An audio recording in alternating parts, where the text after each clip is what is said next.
The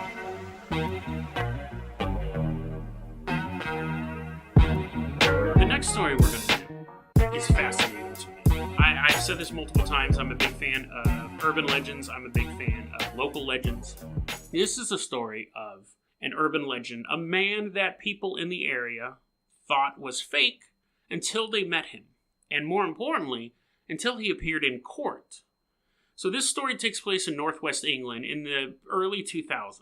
Now, when I was growing up, not in northwest England, but just for an aside, when I was growing up, there was in Alameda, which is in the Bay Area, there was a homeless man named Joe Trombone. And Joe Trombone was this crazy homeless man who all the teenagers saw. I was too young. I was around 11 or 12 at the time.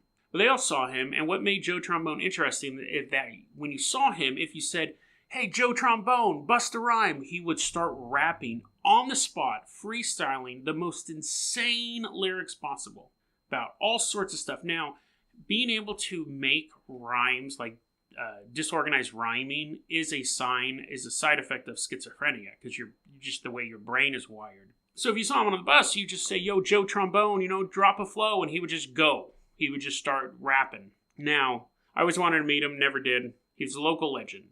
So I've always had liked those stories of those people in certain areas, because you're never going to meet them. You're across the globe.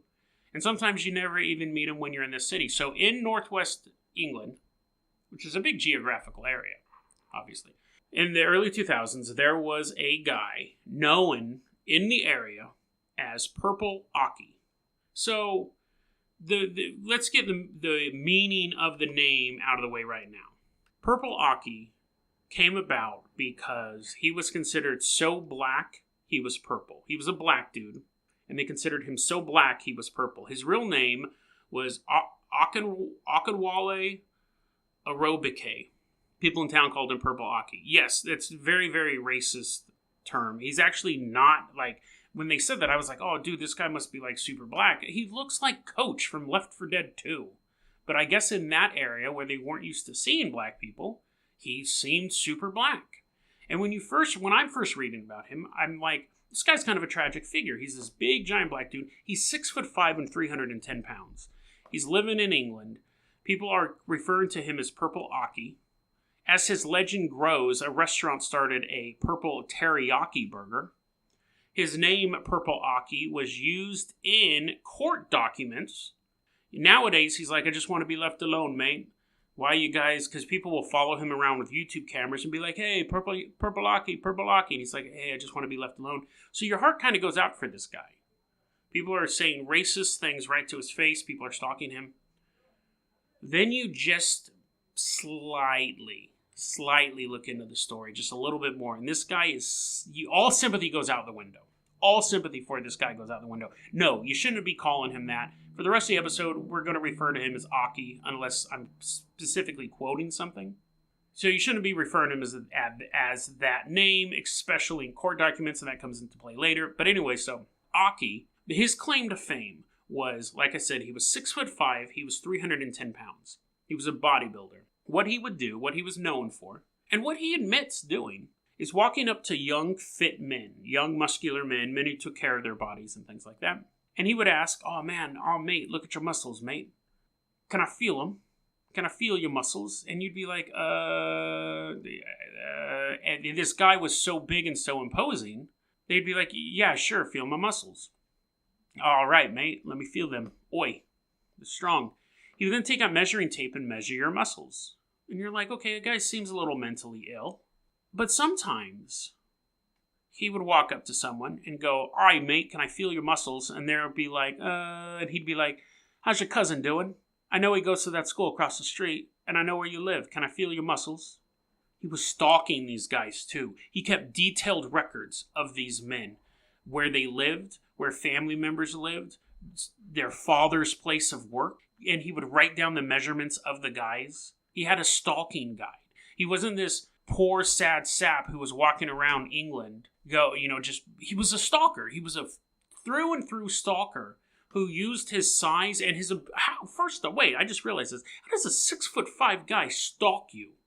Does he dress like a bush? How hard would it be to spot this giant walking through your front yard? But anyways, he stalked people, he threatened people. One family had to go into witness protection. He actually caught a manslaughter charge because this young man, I think he was like 15 or 16, was petrified of Aki. He had a run-in with him before. He had a run-in with this guy before where he felt intimidated to let Aki touch his muscles. A time later, he was at the train station. Aki showed up. The kid, terrified of what was going to happen, because there was also urban legends that he would cut you open or rape you and stuff like that. None of that's ever been proven. But he was definitely an intimidating person who stalked people. Anyways, this young kid is terrified of Aki. He runs across the railroad tracks, steps on a live line, like the third rail, electrocuted, dies. They arrested Aki for manslaughter. He was found guilty. He won on appeal for two reasons. One was he usually defended himself in court. I'm not for sure if he defended himself on this count, but he said all I was doing was standing there. There was no one else to dispute that. All I was doing was standing there. And in the court documents, they refer to him as Purple Aki. So he goes, this is obviously racism against me. They were using a racist slang word. The police are using a racist slang word. That's why they're coming down on me so much. He actually won on appeal, did not get the manslaughter charge, and won 35,000 pounds or dollars or 35,000 of some currency for that. That aside, he was in and out of jail. He was constantly being arrested for harassment, for grabbing people's muscles, for basically like stuff like intimidation. So a quick tip about crime in general. If I'm walking down the street and there is somebody who's much smaller than me and I say, nice shoes, can I have them? I can be charged with intimidation or theft. Because the implication isn't, nice shoes, can I buy them off you? The implication is, nice shoes, give them to me or I will beat you up. That is generally what happens when you're in jail or prison. They just go, hey, nice shoes, can I have them? Hey, do you mind if I eat the rest of your food? You have the option of saying no, but you understand the implications if you say no. But your defense would be like, all I told him is he had nice shoes and he gave them to me. That doesn't fly. So he could say, well, I just walked up and said, can I feel your muscles? And he let me feel his muscles. But the other person, the victim's going to say, yeah, because he was a giant. And I knew his reputation. And I knew he was stalking people. So anyways, he's in and out of jail. He eventually gets, because the court believes that all of this stuff about feeling, I haven't even gotten to the upside down squat thing. So just when you're like, he's just feeling muscles, he's just measuring muscles. He's just hiding in people's bushes and finding out where their nephew lives. There's no big deal, Jason. The physical, let's put this, I want you to imagine yourself in this position. Whatever physical fitness level you're at, let's put yourself in the streets of Northwest England. Aki comes up to you and says, hey, I love your muscles. Do you want to do an upside down squat? And you're like, what's that? Never heard of that before. So normally a squat is you just squat. You stand up straight and you sit down in the air. That's probably the best way to explain it on a podcast. You sit down so your thighs are horizontal to the ground and then you stand back up. Squat basic. Everyone does them. Then you have the squats where someone hangs off your back. So you get some young hot chick at the gym to wrap her arms and legs around you and you do a squat. It adds another, 110 pounds to your lift. An upside down squat is where Aki climbs on your back. So now you have 310 pounds and a 6'5" guy on your back, but he's doing it upside down. So his face is in your butt and his dick is pressed against your neck and you're squatting. Whether or not you say, these victims, they should just deal with it. Some guy feels their muscles. It's no crime. Imagine having a dude's giant dick on the back of your neck as you're squatting in public because he knows where your nephew lives. Anyways, the courts could never prove that he was doing this for sexual gratification, which he probably was, but they hit him with a Sope Order. Sope is a sexual offender protection order, and they said it's basically like a thing, we have them in America where we're like, you can't live within 100 yards of a school or you can't interact with children. His order was, a judge said, you can never, ever touch another man's muscles. You can't ask for it, and you can't do it. And he violated that order multiple times. He was going other places. He had the order on him. He would feel someone's muscles. They would call the cops. The cops, that's all they needed now. They'd pick him up, throw him in jail. Happened multiple times. He didn't care.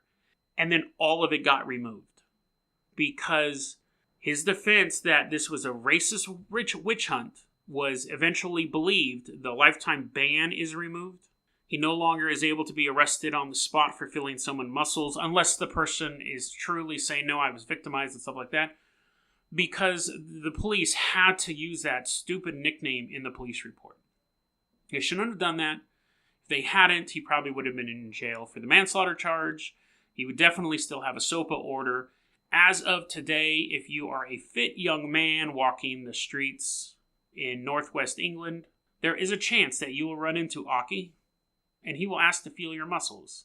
And as much as I would like to run into a urban legend, I don't think I could do an upside down squat. Even with all my keto, I don't think I'm in shape enough for him. But however, maybe someday. Maybe so. I'm not. I'm glad that it's like I'm looking forward to that. But no. So, Aki, I don't want to meet you. I don't care how fit I am. You need to stop doing this stuff. Nowadays, there's a lot of YouTube videos of people stalking him and him being like, go away, mate, go away. I just want to live my life. And part of you, like, the initial part of you goes, wow, they're picking on that guy.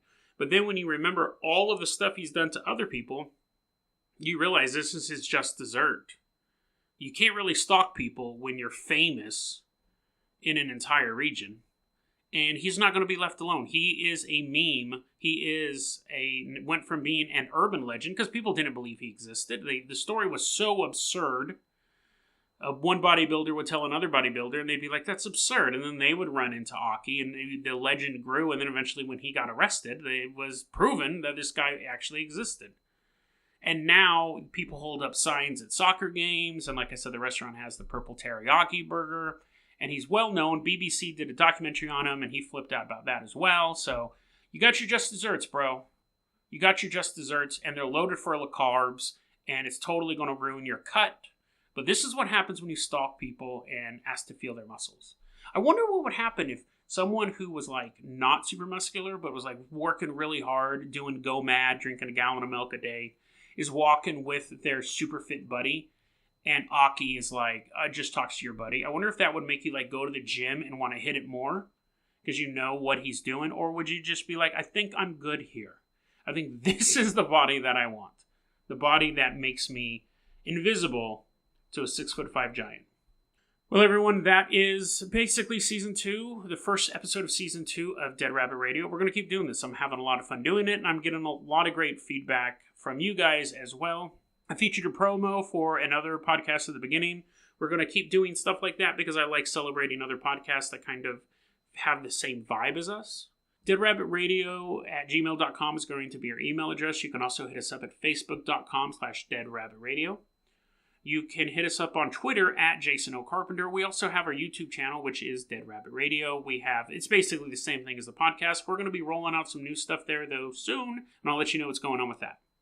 Dead Rabbit Radio is the daily paranormal, conspiracy, and true crime podcast. You don't have to listen to it every day, but I'm glad you listened to it today. Have a great one, guys.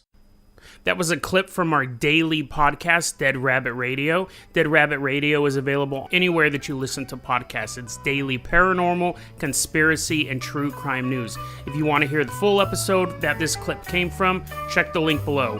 Please like and subscribe. And hit that little bell, too. That does some magical stuff. Thanks, guys.